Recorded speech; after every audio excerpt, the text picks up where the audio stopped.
ففروا إلى الله إني لكم منه نذير مبين. Assalamualaikum warahmatullahi wabarakatuh. Saya ingin bertanya, apakah hal-hal yang tidak dilakukan atau dicontohkan oleh Rasulullah SAW? Tolong kalau nulis nama Rasulullah jangan ditulis SAW.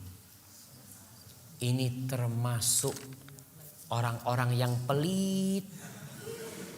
Nah, bahkan disebutkan orang yang pertama kali meringkas sallallahu alaihi wasallam itu lumpuh tangan. Karena apa?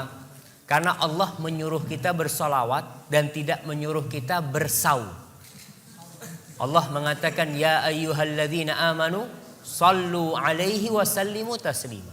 Allah nyuruh kita bersolawat. Kenapa kita siap nulis panjang ya? Lalu ketika sampai nama Nabi kita singkat. Kita nggak dapat pahala solawat, bisa jadi dapat dosa kita. Tatkala menyingkat solawat untuk Rasulullah SAW. Maka katakan Rasulullah Sallallahu Alaihi Wasallam. Tidak dilakukan atau dicontohkan oleh Rasulullah Sallallahu Alaihi Wasallam, tapi dilakukan oleh masyarakat saat ini. Apakah disebut bid'ah? Jika tidak, lalu seperti apakah bisa disebut bid'ah tersebut? Terima kasih sebelumnya. Wassalamualaikum warahmatullahi wabarakatuh.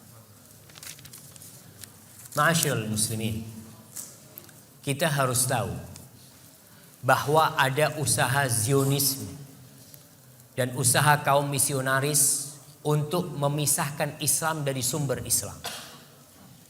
Antum tahu sekarang ada jaringan Islam Nusantara atau Jamaah Islam Nusantara yang mereka ingin memisahkan Islam dari mana?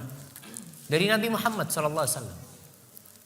Nabi Muhammad itu datang bukan sebagai orang Arab. Beliau datang sebagai utusan Rabbul Alamin. Sebagai utusan Allah Subhanahu wa ta'ala. Tugas beliau itu bukan mengarabkan Islam, bukan. Tapi mengislamkan Arab dan mengislamkan dunia. Jadi tugas beliau bukan mengarabkan Islam, tapi mengislamkan Arab. Tatkala Islam sampai ke Mesir, Mesir bukan Arab. Dan Mesir pada waktu itu dikuasai oleh Romawi. Jadi Islam. Kemudian Islam sampai kemana? Ke Spanyol, ke Eropa. Eropa jadi Islam, bukan jadi Arab. Bukan. Jadi Islam. Ketika Islam masuk ke Indonesia, Islam itu mengislamkan Indonesia, bukan mengarabkan Indonesia, bukan.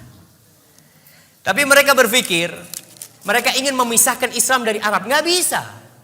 Islam dipisahkan dari Arab, gimana mau dipisahkan? Nabinya orang Arab. Al-Qur'annya bahasa Arab. Apa bisa sholatnya diganti bahasa Indonesia? Karena Islam Nusantara sholatnya jangan pakai bahasa Arab lah. Kita kan di Indonesia. Jadi Allahu Akbarnya diganti Allah Maha Besar. Gimana jemaah? Jadi kalau dikatakan bagaimana masyarakat kita, itu yang terjadi dengan masyarakat kita. Jadi ingin memisahkan Islam dari Islam. Jadi ingin menjadikan Islam itu menjawakan Islam. Jadi Islam dibikin Jawa. Kemarin dimulai dengan membaca Al-Quran pakai lagam Jawa.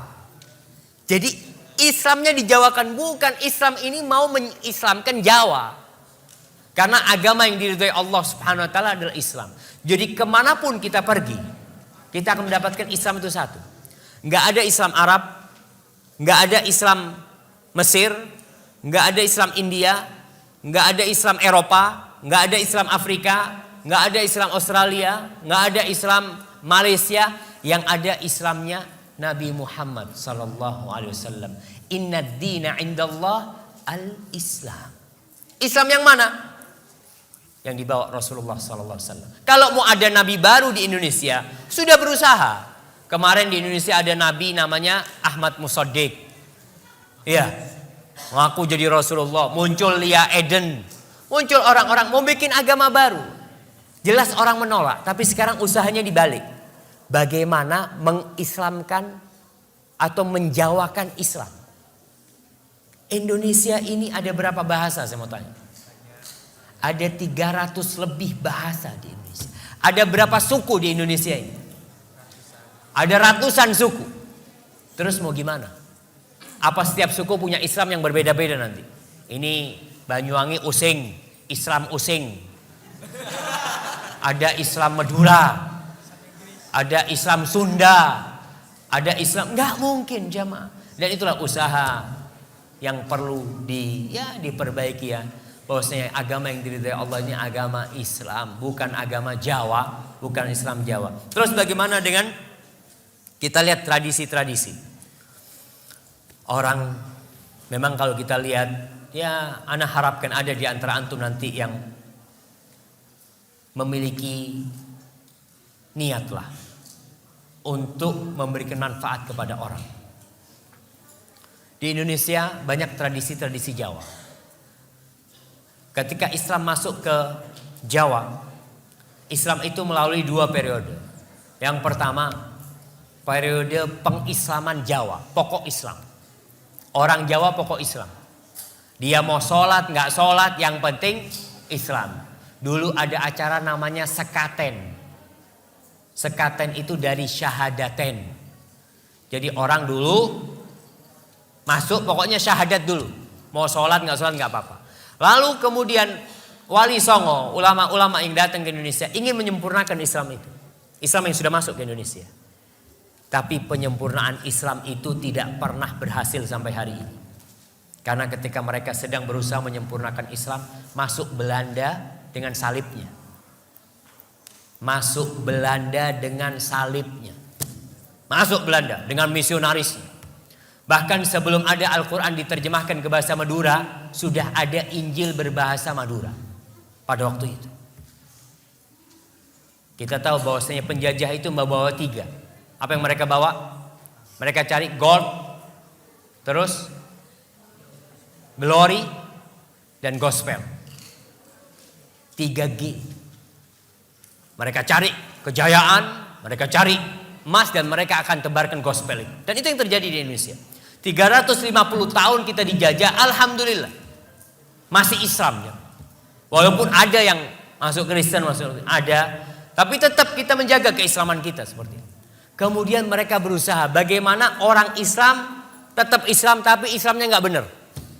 Itu yang terjadi sekarang. Bagaimana orang Islam jangan keluar dari Islam lah, tetap Islam tapi Islam yang ya sudah nggak ngurus sama Islam. Bayangkan ada seorang profesor doktor nih, guru tafsir, guru besar di UIN Syarif Hidayatullah, kalau nggak salah, dia itu menghalalkan homoseksual. Dan dia ingin merubah undang-undang agama. Kalau di situ kan ditulis undang-undang calon mempelai lelaki dan perempuan dihapus, nggak harus lelaki perempuan, boleh lelaki sama lelaki kamu. Na'udzubillah min dzalik. Ini usaha untuk merusak Islam itu sendiri. Yang mungkin antum kenal dengan Islam liberal ya, seperti itu. Itu usaha untuk merusak agama Allah Subhanahu wa taala. Jadi kalau dilihat bagaimana tradisi-tradisi, kita lihat tradisi itu. Kalau tradisi itu tidak ada hubungannya dengan ibadah, ya nggak ada masalah. Tapi kalau sudah hubungannya dengan agama tradisi itu, maka yang mana yang harus diikuti? Tradisi apa agama? Agama Allah Subhanahu wa taala. Tinggalkan tradisi. Namun orang yang meninggalkan tradisi akan menyulut api permusuhan. Betul. Nabi Muhammad SAW dimusuhi orang satu kampung. Bahkan mau dibunuh, mau diusir. Gara-gara apa sih? Meninggalkan tradisi. Orang-orang Arab itu tradisinya dari dulu. Mereka minta-minta sama patung ya. Antum lihat. Tradisi orang-orang ada sampai sekarang yang masih minta sama laut. Ada namanya larung laut. Ada petik laut. Saya mau tanya, itu tradisi dari siapa? Nenek moyang. Rasulullah datang dengan tradisi nenek moyang ada, tapi dirubah menjadi Islam. Bukan tradisinya diislamkan. Ngerti maksud tradisinya diislamkan? Tetap petik laut tapi bacaannya qul huwallahu ahad. Kita tetap itu pengabdian kepada siapa? Kita kepala kerbau kita berikan kepada siapa? Ketika ke laut itu. Kepada Allah? Bukan. Kepada jin-jin penunggu laut kita lempar ke sana. Minta keselamatan kepada siapa? Kepada Allah. Bukan.